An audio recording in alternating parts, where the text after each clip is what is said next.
الله سبحانه وتعالى في القرآن المجيد. أعوذ بالله السميع العليم من الشيطان الرجيم. من المؤمنين رجال صدقوا ما عاهدوا الله عليه فمنهم من قضى نحبه ومنهم من ينتظر وما بدلوا تبديلا.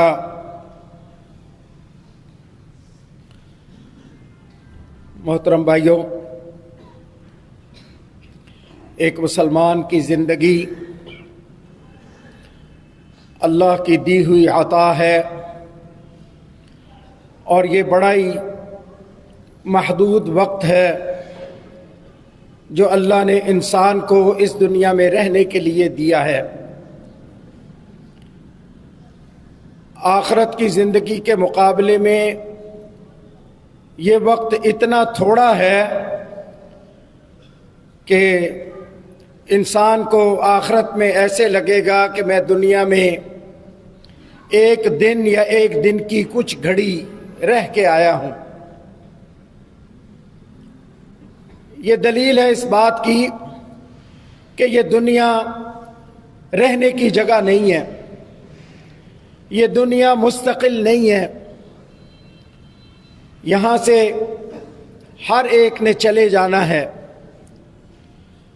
اللہ فرماتے ہیں کل نفس ذائقۃ الموت وانما توفون اجورکم یوم القیامہ فمن زحزح عن النار وادخل الجنۃ فقد فاز وما الحیاۃ الدنیا الا متاع الغرور۔ یہ دنیا کی بے ثباتی، یہ دنیا کا عارضی پن، یہ دنیا کے چند دن کی بات کا ہونا، اللہ سبحانہ و تعالی اس آیت میں ارشاد فرماتے ہیں کہ جو بھی یہاں آیا ہے اس کو موت کا ذائقہ چکھنا ہے۔ اور محترم بھائیو، اللہ نے یہاں ذائقۃ الموت کا لفظ استعمال فرمایا ہے، اور اس کے بڑے زبردست معانی ہیں۔ موت کا ایک ذائقہ ہے، مرتے وقت مرنے کے بعد یا تو یہ ذائقہ بڑا ہی شاندار ہوگا، جنت میں داخلہ ہوگا جو کہ ذائقے کے اعتبار سے کوئی بھی چیز اس کا مقابلہ نہیں کر سکتی۔ ایک مومن کا موت کے دروازے سے داخل ہو کے جنت میں داخل ہونا بڑا ہی شاندار ذائقہ رکھتا ہے، اور ایک نافرمان اللہ کا باغی وہ جس بدمزگی کا شکار ہوتا ہے، جس اذیت کا شکار ہوتا ہے، اس کا بھی کیا ہی کہنے، اس کا بھی کوئی تصور نہیں کیا جا سکتا کہ کتنا انسان پریشان ہوگا مرنے کے بعد۔ تو محترم بھائیو، ہم دعوت کی جماعت ہیں،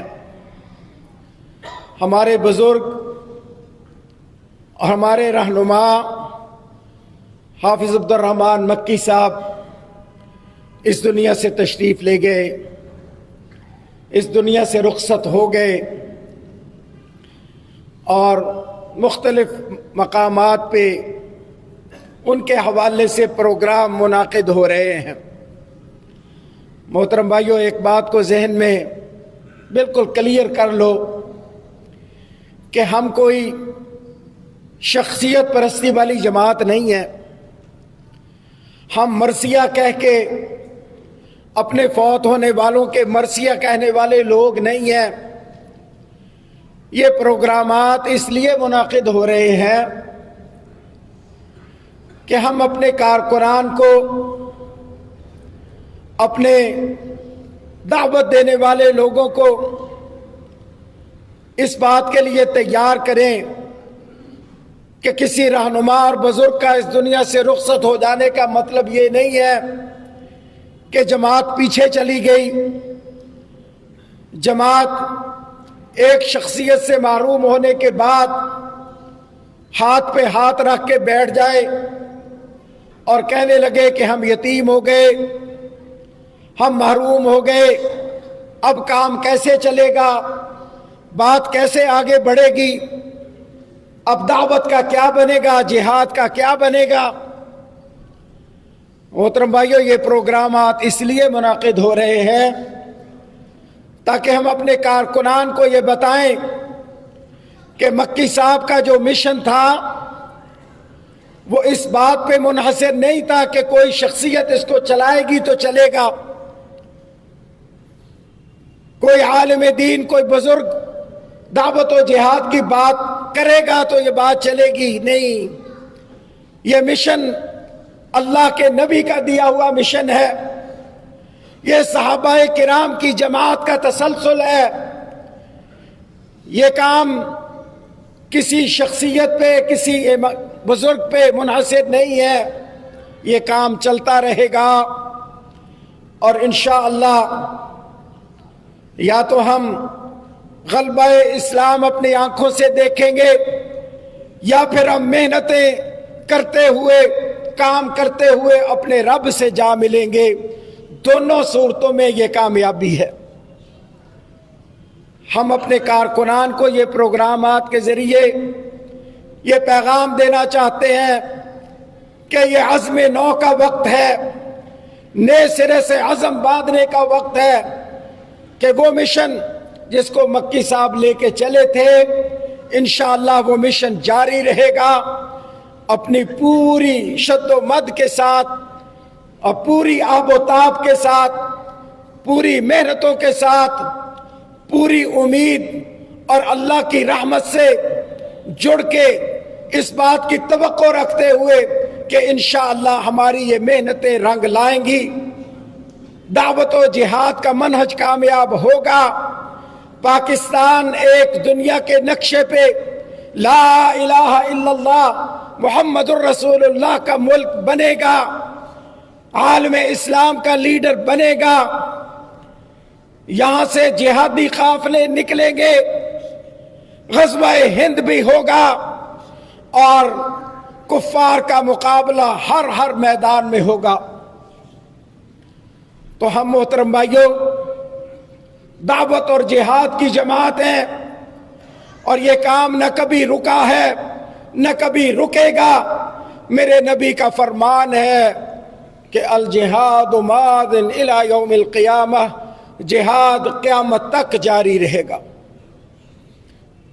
اس امت کی ایک جماعت ہمیشہ غالب رہے گی، وہ اپنے اس میدان میں کام کرتی رہے گی، ان کے دشمن، ان کے مخالف چاہے بہت خوشیاں منائیں، انڈیا نے بڑی خوشیاں منائیں مکی صاحب کی رحلت پہ، لیکن ان کو یہ پتہ نہیں ہے کہ یہ امت اس لیے اس میدان میں کھڑی ہونے والی امت ہے، یہ کبھی شخصیتوں کی وجہ سے اپنے کام کو چھوڑ کے بیٹھنے والے نہیں ہیں، انشاءاللہ اس میں ہم کامیاب ہوں گے، یہ کام جاری رہے گا۔ تو یہ دراصل عزم نو کے پروگرام ہے جس کو کوئی اور معنی نہ پہنایا جائے۔ محترم بھائیو، دعوت و جہاد کی جماعت ہونے کے حوالے سے مکی صاحب کی زندگی سے جو سبق حاصل کرنے والے ہیں، جو باتیں سیکھنے والی ہیں ہمارے کارکنان کے لیے اور ہمارے داعی حضرات کے لیے جو دین کی دعوت کے میدان میں سرگرم ہیں، ان کے لیے کچھ باتیں سیکھنے والی ہیں۔ مکی صاحب کی شخصیت میں جو ہمارے دعوت دینے والے بھائیوں کے لیے سیکھنے والی بات ہے، اور یاد رکھیے مکی صاحب اپنے خاندان کی تیسری پشت ہے جو مسلسل دعوت کے میدان میں سرگرم رہے۔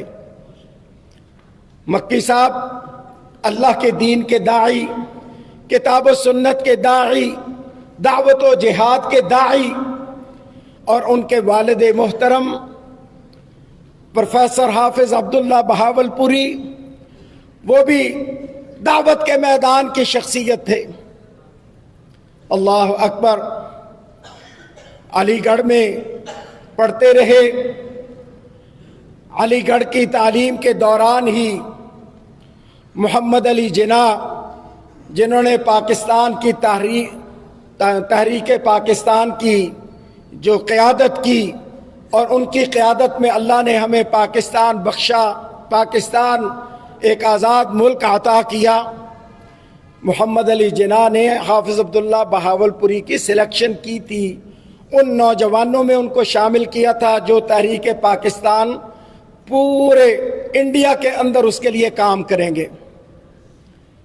اللہ اکبر، پاکستان کے قیام کی دعوت کے ساتھ ساتھ دین کی دعوت، توحید کی دعوت، کتاب و سنت کی دعوت، حافظ عبداللہ بہاولپوری نے دعوت کے میدان میں جو کامیابیاں حاصل کی، آپ بہاولپور جا کے دیکھ لیں، وہ علاقہ جا کے دیکھ لیں، صرف بہاولپوری نہیں بلکہ پورا جنوبی پنجاب میں حافظ عبداللہ بہاولپوری کے دعوت کے اثرات ہم آج بھی دیکھتے ہیں۔ کتنے لوگوں کو انہوں نے اللہ کی توحید سمجھائی، کتنے لوگوں کو اللہ کے نبی کی سنت کے ساتھ تمسک کیسے کیا جاتا ہے وہ سکھایا۔ ایک عالم باعمل، ایک بہترین رول ماڈل نوجوانوں کے لیے حافظ عبداللہ بہاولپوری، اللہ کے فضل و کرم سے۔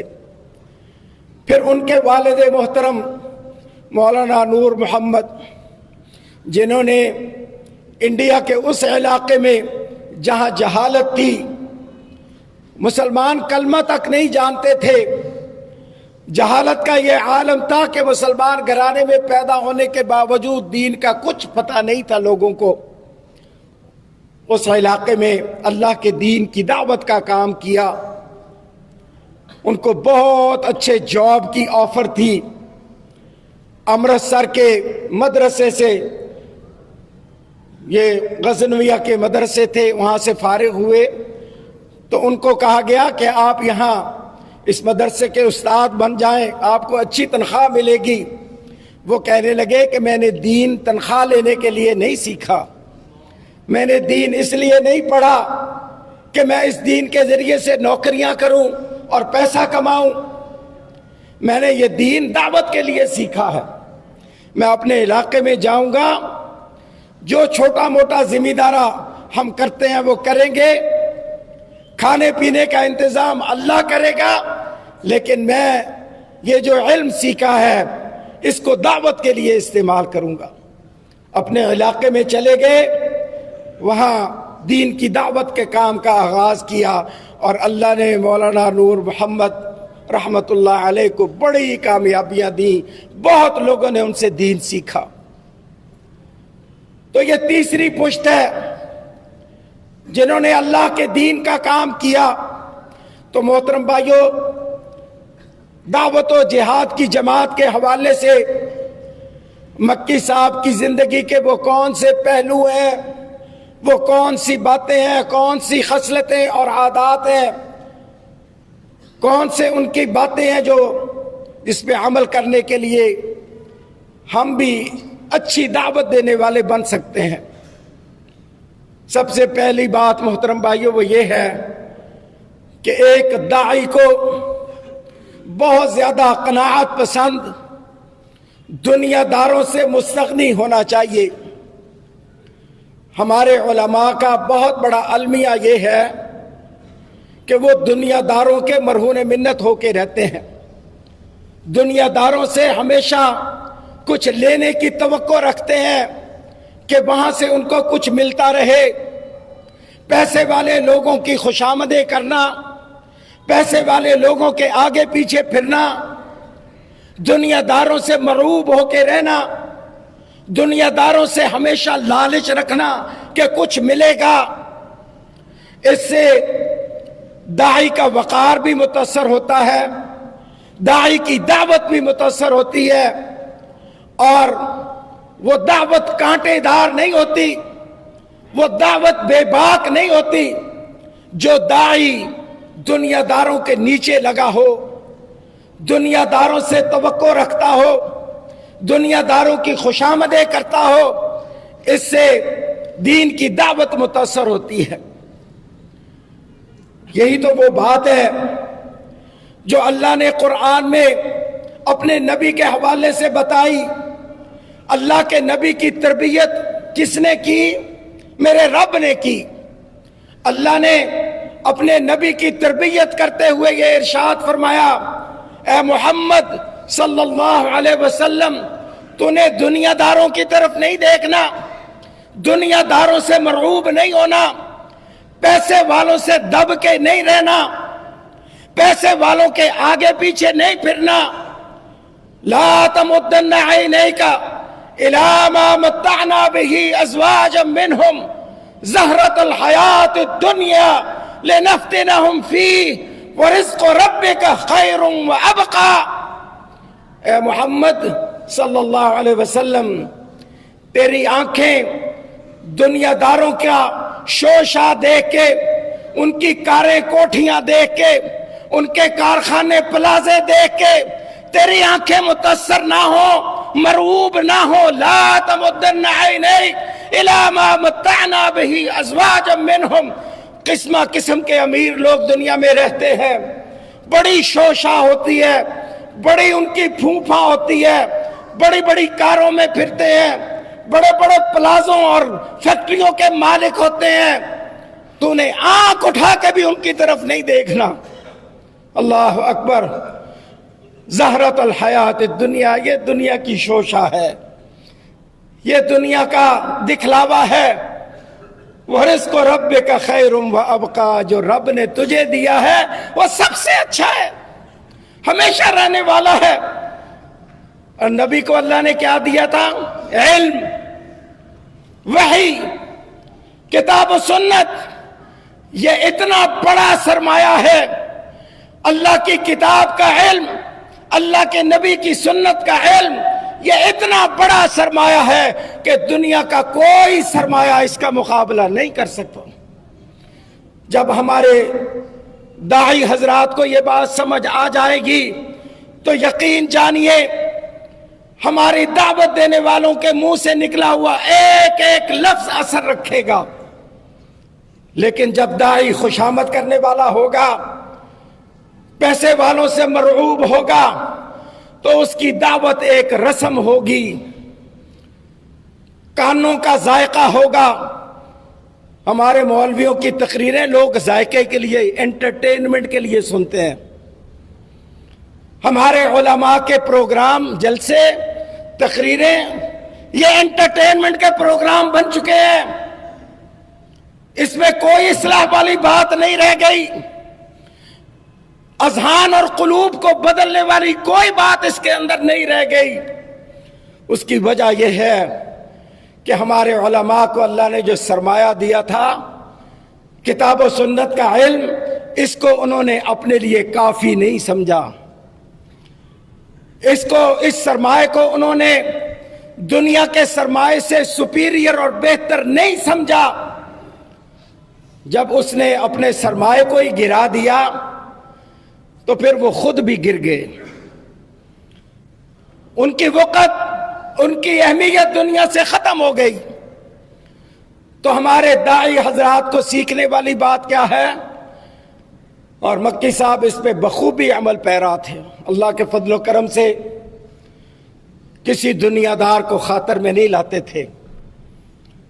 اتنا خود اعتمادی ہے الحمدللہ کہ اللہ نے جو علم دیا ہے، جو دین کا شعور اور فہم دیا ہے، وہ کہیں بہتر ہے دنیا کی پھوپھا سے، دنیا کے دکھلاوے سے، دنیا داری سے۔ تو ہمارے علماء کو اس بات پہ عمل کرنا ہوگا، جو تربیت ہمارے رب نے ہمارے نبی کی وہی بات ہمارے علماء کے سیکھنے کی ہے۔ اللہ اکبر۔ اور دوسری بات محترم بھائیوں، مکی صاحب کی زندگی سے، ان کی شخصیت سے جو سیکھنے والی بات ہے ہمارے کارکنان کے لیے اور ہمارے داعی حضرات کے لیے، وہ یہ ہے کہ کتاب و سنت کے علم کے ساتھ ساتھ حالات کا علم ہونا، حالات پہ نظر ہونا اور ان حالات کا کتاب و سنت کی روشنی میں تجزیہ کرنا اور امت کے لیے چلنے کا راستہ کیا ہے، ان حالات میں دعوت و جہاد کی جماعت اپنا راستہ کیسے بنائے گی، کیسے آگے بڑھے گی۔ کیونکہ محترم بھائیوں، دعوت و جہاد کا کام کرنے والے لوگوں کو اصلی حالات سے پالا پڑتا ہے۔ یہ صرف علمی باتیں نہیں ہوتی بلکہ اس میں تدبیر کا پہلو، کون سی پالیسی بہتر ہے، کون سی بات کرنی چاہیے، کون سی بات نہیں کرنی چاہیے، حالات کیا ہیں، گرد و پیش کے ماحول میں کیا کچھ ہو رہا ہے، دنیا میں کیا ڈیولپمنٹس ہو رہی ہیں، دنیا کدھر جا رہی ہے، آنے والے حالات کس طرف جائیں گے، اس پہ ایک داعی کی نظر ہونا بہت ضروری ہے۔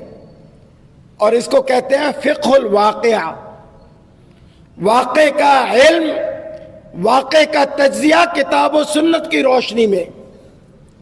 پاکستان کے حالات کیا ہیں، پاکستان کی سیاست کس طرف جا رہی ہے، پاکستان کی معیشت کس طرف جا رہی ہے، پاکستان کا دفاع کس طرف جا رہا ہے، عالم اسلام کی کیا کیفیت ہے، مسلمانوں کے کیا ایشوز ہیں، مسلمانوں کے چیلنجز کیا کیا ہیں، کون سی وہ باتیں ہیں جن پہ دھیان ہونا چاہیے مسلمانوں کا۔ یہ وہ سبجیکٹ ہے، وہ میدان ہے کہ مکی صاحب اس میدان کے بہت بڑے شاہ سوار تھے الحمدللہ، حالات کا پوری طرح ادراک۔ اور یہ بات بھی گرد و پیش کے حالات پہ نظر رکھنا، ان کا اسلامی تجزیہ کرنا، یہ ہمیں قرآن نے سکھایا ہے۔ یہ باتیں ایسی نہیں ہیں کہ جو ہم اپنی طرف سے بنا رہے ہوں۔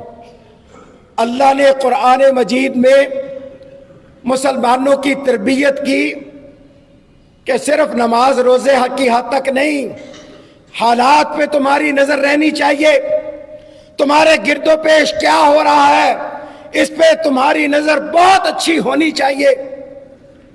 آپ غور کریں نا، قرآن مجید میں یہ جو آیات جب اتری، الف لام میم غلبت الروم فی ادنی الارض وهم من بعد غلبهم سیغلبون فی بضع سنین، اللہ رومیوں کی اور فارسیوں کی جنگ بیان فرما رہا ہے۔ نہ رومی مسلمانوں کے کچھ لگتے تھے، نہ فارسی مسلمانوں کے کچھ لگتے تھے۔ مسلمان نہ رومیوں کے ہیں نہ فارسیوں کے ہیں، دو قومیں ہیں جو آپس میں لڑ رہی ہیں، دنیا کی دو سپر پاورز ہیں جو آپس میں لڑ رہی ہیں۔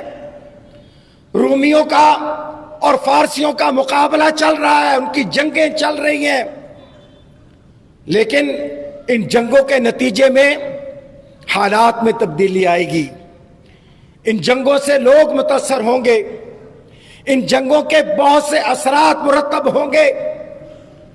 اللہ نے مسلمانوں کی تربیت فرمائی کہ تمہیں اپنے گرد و پیش کے حالات سے واقفیت ہونی چاہیے، تجزیے کی اہلیت ہونی چاہیے۔ تو اللہ نے روم اور فارس کی جنگ کا تذکرہ فرمایا، اپنے نبی پہ وہ آیات اتاری کہ اس وقت رومی مغلوب ہو گئے ہیں، فارسیوں کا داؤ چل گیا ہے، انہوں نے رومیوں کو شکست دے دی ہے، لیکن کچھ ہی سالوں میں رومی پلٹ کے وار کریں گے اور رومی دوبارہ غالب آ جائیں گے۔ اللہ نے روم اور فارس کا تذکرہ کیا، حالات کا تذکرہ کیا ہے کہ مسلمان جہاں پہ رہ رہے ہیں، مکہ میں رہ رہے ہیں، روم بھی وہاں سے دور ہے، فارس بھی وہاں سے دور ہے، لیکن گرد و پیش کے حالات کو سامنے رکھنا، ان کا تجزیہ کرنا، یہ ایک مسلمان کا بہت اہم سبجیکٹ ہوتا ہے، بہت اہم مضمون ہے۔ اور مکی صاحب کی زندگی میں آپ دیکھتے ہیں الحمدللہ، اور یہ ہمارے داعی حضرات کا بڑا ہی کمزور پہلو ہے. ہمارے علماء، ہمارے مولوی حضرات، ان کے ماشاءاللہ ان کی تقریریں سنو، علم کے دریا بہا دیں گے، کتاب و سنت کی زبردست باتیں کریں گے، لیکن حالات کا تجزیہ ان سے کروا لو، اس پہ وہ بالکل بلینک ہوتے ہیں، بہت کمزور ہوتے ہیں. ان کو پتہ ہی نہیں ہوتا کہ دنیا کس طرف جا رہی ہے، دنیا کے چیلنجز کیا ہیں، امت مسلمہ کن کن فتنوں کا شکار ہے، یہ مادیت کیا ہے، یہ ہیومنزم کیا ہے، شرک کی جدید شکلیں آج کے دور میں کیا ہے.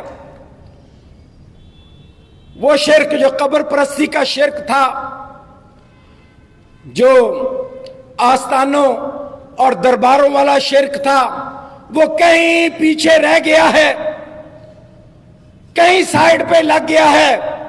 آج انسانیت جس فتنے کا شکار ہے، جس شرک کا شکار ہے، وہ ہیومنزم ہے. جس فتنے کا شکار ہے وہ مادیت ہے. مادیت پوری دنیا کو اپنے شکنجے میں جکڑے ہوئے ہے. روحانیت کے لیے، اسلام کے لیے بہت بڑا چیلنج آج کی مادیت ہے. یہ مادیت کا کلچر، مادیت کا فتنہ، مادیت کی دعوت اتنی پاورفل ہے کہ اس کا مقابلہ کرنا مسلمانوں کا فرض اول ہے.